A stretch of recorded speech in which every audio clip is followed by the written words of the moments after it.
Bonjour tout le monde et bienvenue à cette analyse pour les abonnés de Criminal Defense Essentials. Bonjour. Aujourd'hui, on plonge dans une décision toute fraîche de la Cour suprême, l'affaire R.C. Roussel. Et ça touche directement notre pratique. Ah oui, et au cœur de tout ça, il y a une tension qu'on connaît bien en droit criminel. Laquelle? C'est l'efficacité de l'État contre le droit de l'accusé à une défense pleine et entière. Un classique. Exactement. Et tout ça, ça part d'un enjeu qui a l'air super technique. Oui, on parle de la petite fiole d'alcool type qui sert à calibrer l'éthylomètre. La question, au fond, c'est de savoir comment la couronne peut prouver qu'elle était bien certifiée. Est-ce que la parole du technicien qui fait le test suffit? Ou est-ce qu'il faut une preuve directe de l'analyste, celui qui a vraiment préparé la solution? Ça a l'air de rien, mais les implications sont énormes. Bon, alors, mettons la table. Pour prouver une infraction d'alcool au volant, la couronne a un gros avantage. Oui, un raccourci. La fameuse présomption que les résultats de l'éthylomètre sont exacts. Mais ce n'est pas automatique, hein. Il y a des conditions à respecter, des cases à cocher pour que ça s'applique.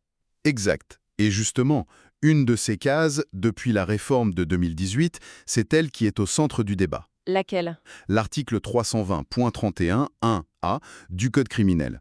Il dit maintenant que l'appareil doit être vérifié avec un alcool type certifié par un analyste. D'accord.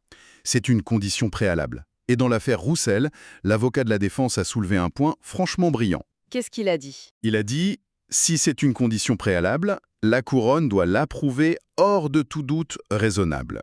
Logique. » Et comment on peut prouver ce que l'analyste a fait sans l'entendre lui, ou au moins sans avoir son propre certificat? C'est là que ça devient intéressant. Parce qu'avant 2018, la loi était différente. Oui, le certificat du technicien pouvait suffire. Mais le Parlement a réécrit la loi. Et normalement, quand on change les mots d'une loi, c'est pour changer quelque chose. C'est ce qu'on penserait. Pourtant, la majorité de la Cour suprême n'a pas vu ça du tout comme ça. Ah non? Non. Et c'est vraiment le cœur de leur décision. La majorité a regardé l'objectif général de la réforme de 2018. Qui était de... De simplifier, de rationaliser et de moderniser les poursuites. C'est ce qu'ils ont retenu des notes parlementaires. D'accord. Alors, ils ont conclu que si le Parlement avait vraiment voulu imposer à la couronne de faire témoigner l'analyste ou de toujours déposer son certificat, Ça irait contre l'objectif de simplification. exactement. Ça alourdirait les procédures, ce ne serait pas rationnel, selon eux. Attendez, là, si je comprends bien, la Cour dit que même si le texte a changé, l'intention, elle, est restée la même qu'avant.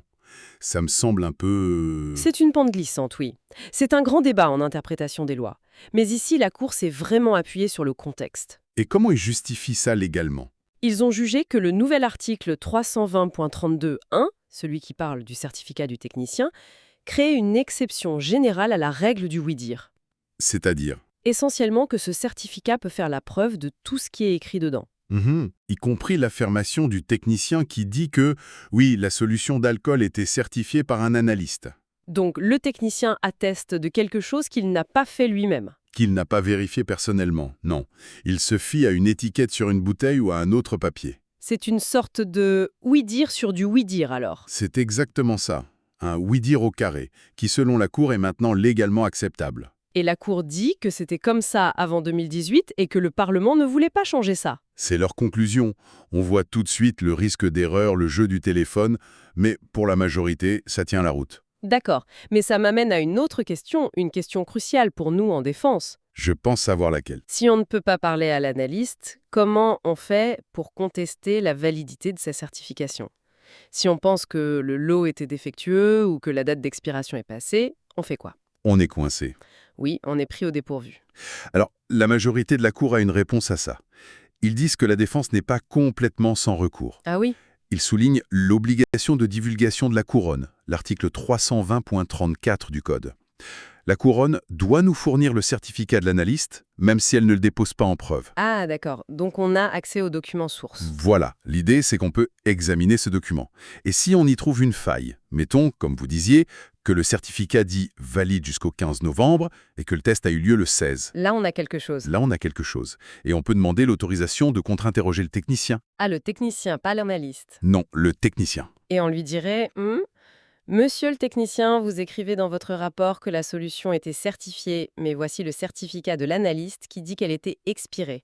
Comment vous expliquez ça? Précisément, c'est par ce chemin indirect que la défense est censée pouvoir soulever un doute raisonnable.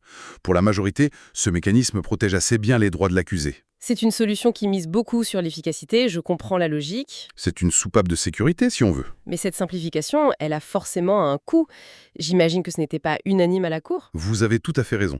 Et c'est là qu'on arrive à la dissidence vraiment percutante de la juge Côté. Qu'est-ce qu'elle dit? Elle ne propose pas juste une autre lecture de la loi, elle lance un véritable avertissement constitutionnel. C'est-à-dire? Son point de départ, c'est un principe de base en interprétation des lois.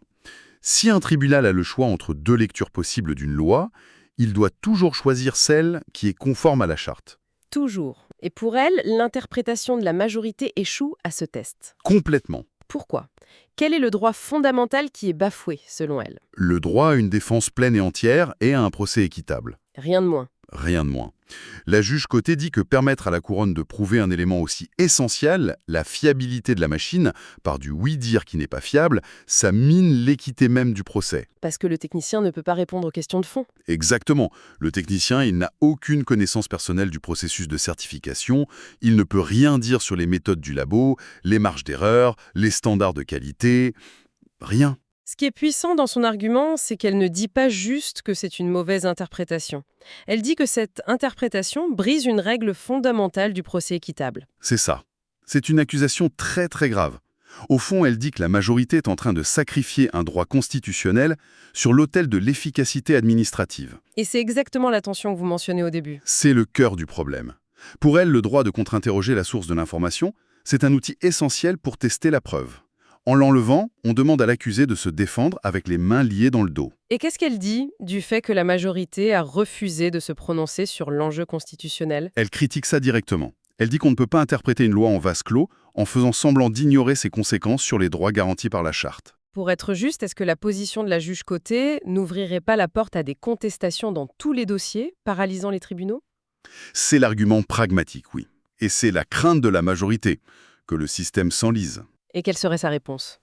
Sa réponse, ce serait probablement que le coût de l'efficacité ne peut pas être l'érosion des droits fondamentaux. Il existe d'autres moyens, comme les admissions ou les avis, pour gérer ça sans fermer la porte au contre-interrogatoire quand c'est nécessaire. Alors pour nous sur le terrain, demain matin au palais de justice, qu'est-ce que ça change concrètement? Roussel est maintenant la loi. Concrètement, ça veut dire que le vieux réflexe de contester la preuve juste parce que l'analyste n'est pas là, ça, c'est fini. La porte est fermée. Sur le plan de l'interprétation de la loi, oui. La couronne peut et va continuer de prouver cet élément juste avec le certificat du technicien. Donc, la stratégie doit évoluer. On ne peut plus juste dire que la preuve est incomplète. C'est ça, le combat se déplace. La dissidence de la juge Côté, ce n'est pas juste de la théorie. C'est un plan de match. C'est une feuille de route pour la prochaine étape. Qui est?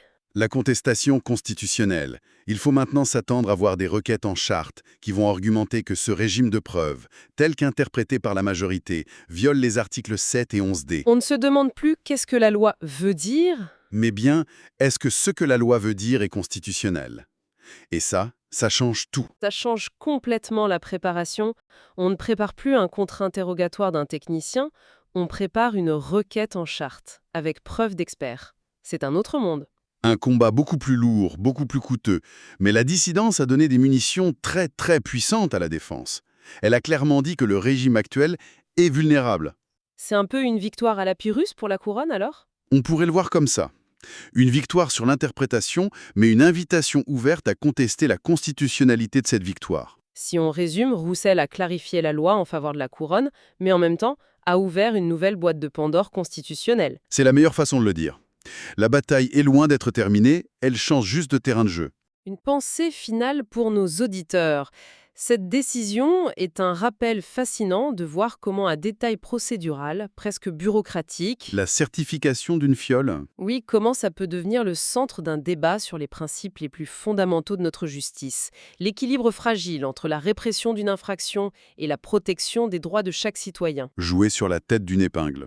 Un grand merci d'avoir été à l'écoute et un merci tout spécial à tous les abonnés de Criminal Defense Essentials pour votre soutien qui rend ces analyses possibles. Merci à vous. Si vous n'êtes pas encore abonné et que ce genre de discussion en profondeur vous intéresse, on vous invite à nous rejoindre. En 2026, Criminal Defense Essentials vise à devenir la référence en droit criminel au Québec pour soutenir les avocats de la défense dans leur pratique. À la prochaine.